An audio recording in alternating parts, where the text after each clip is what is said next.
बीड़ी cigarette का हर कश आपको नुकसान पहुंचाता है। ये आपके दिल तक खून ले जाने वाली मुख्य नस है। धूम्रपान से इसमें चिपचिपापन आ जाती है, जिससे इसमें जहरीले पदार्थ भर जाते हैं। इतना एक धूम्रपान करने वाले की नसों में पाया गया है। उम्र 32 वर्ष।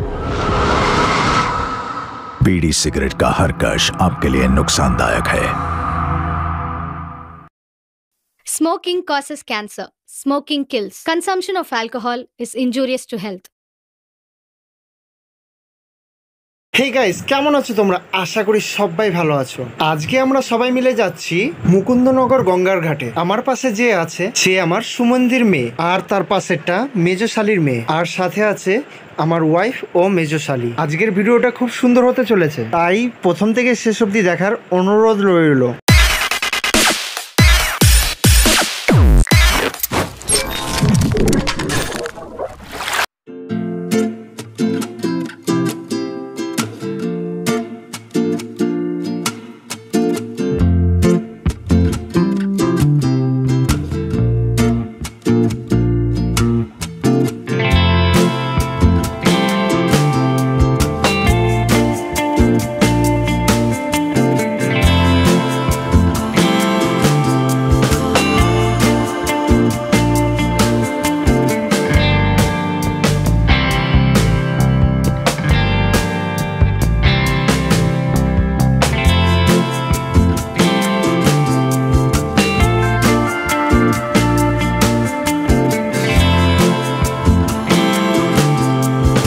আগের মতোই রয়েছে, কিন্তু সবুজ গাছপালার পরিমাণটা একটু বেশি হয়েছে।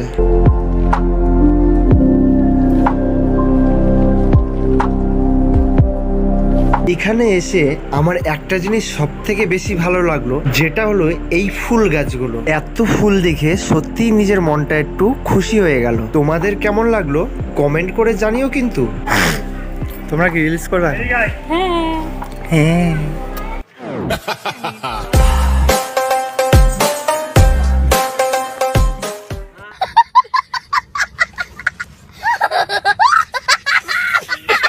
কি খবর, কেমন আছো? সব ঠিক আছে তো? টাটা সিংহ মামা।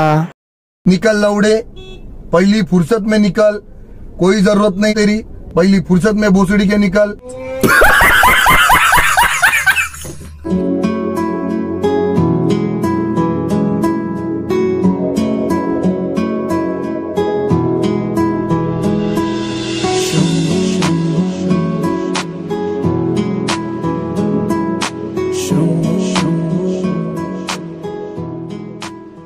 তো আমাদের চারিদিকে তো ঘোরা হয়েই গেছে, এবার আমি যাচ্ছি আমার প্রিয় ভোলে বাবার সাথে দেখা করতে। তার আগে আমাদের গণেশজির সাথে দেখা হয়ে গেল। এত দূরে আসলাম আর ভোলে বাবার সাথে দেখা করব না, তা কখনো হয়? তোমরা সবাই কমেন্টে একবার লেখো হর হর মহাদেব, দেখবে কোনো না কোনো সুখবর পাবেই তোমরা, কারণ আমিও পেয়েছি। তোমরা কেন পাবে না?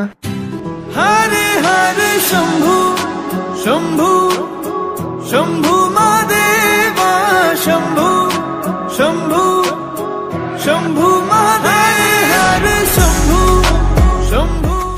এই বিকালবেলার টাইমে গঙ্গার পাড়ে ঘুরতে আসলে যে কি যে মজা লাগে কি বলবো বন্ধুরা, তোমাদের তো বলে বোঝানোই যাবে না। গঙ্গার পাড়ে যারা যারা এসে বসো তারাই একমাত্র কমেন্ট করে জানাও যে গঙ্গার পাড়ে এসে বসলে কেমন লাগে। তো আমাদের এখন এখানে ঘোরা শেষ হয়ে গেছে, এখন আমাদের বাড়ি যাওয়ার পালা। তার আগে এখানে একটা হেব্বি সুন্দর হাতির মূর্তি আছে, তোমাদেরকে সেটা দেখিয়ে দিই। এখন তো অরিজিনাল হাতি দেখাই যায় না, কমসে কম হাতির মূর্তিটাই দেখানো যাক। ভালো লাগলে লাইক করো কিন্তু। সবাই কিন্তু ঘুরে ফিরে বেশ মজা পাচ্ছে, দেখো মজাতে সবাই ড্যান্সও করছে। আর আমরা এখন যাচ্ছি একটা মন্দিরে যেখানে বাবা লোকনাথ থাকেন। আগের বার যখন এসেছিলাম তখন এই মন্দিরটা ছিল না, এই মন্দিরটা নতুন করা হচ্ছিল। আর দেখো মন্দিরের সামনে রাস্তাটা পাকাও করে ফেলছে, মানে ঢালাই রাস্তা। যাক, এইসব দেখে আমার মনটা খুবই ভালো হয়ে গেল, কেননা বাবা লোকনাথ মন্দিরে আসলে মনটা খুবই ঠান্ডা হয়ে যায়। আর এখানে এই মন্দিরটার মধ্যে আছে ভোলে বাবা, কেননা ভোলে বাবার মন্দিরের সামনেই একমাত্র নন্দী থাকে।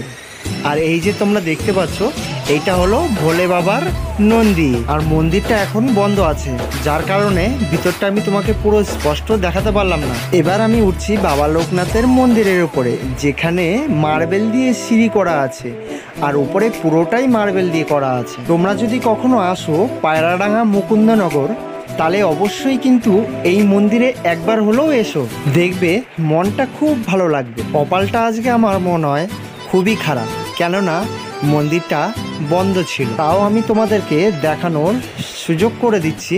দেখো যে বাবা লোকনাথ কিভাবে বিরাজমান এই মন্দিরে। একবার হাত জড়ো করে নমস্কার করে অবশ্যই বলো জয় বাবা লোকনাথ। এত গরমের মধ্যে বাবা লোকনাথের মন্দিরের উপরে যখন উঠলাম, শরীরটা খুবই ঠান্ডা হয়ে গেছিল আমার। আর এখানে দেখো কত লোক লরি করে এসেছিল গঙ্গা স্নান করতে আর মন্দির পরিদর্শন করতে। তারপর আমরা সবাই মিলে একটুখানি রিলস বানিয়ে নিলাম, যেগুলো আমি আমার ইনস্টাগ্রাম আর ফেসবুক আইডিতে আপলোড করি। চলো তাহলে প্রথমে একটা আমার বউ আর আমার শালির মেয়ের একটা ভিডিও বানিয়ে দিলাম।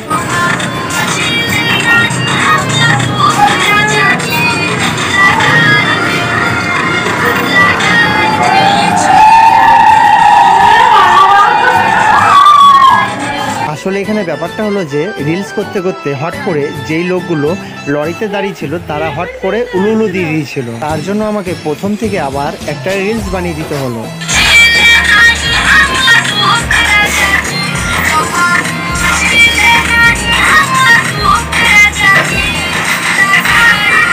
তারপরে রিলস মিলস করা হয়ে গেলে ঝম করে কটা ছবিও তুলে নিলাম।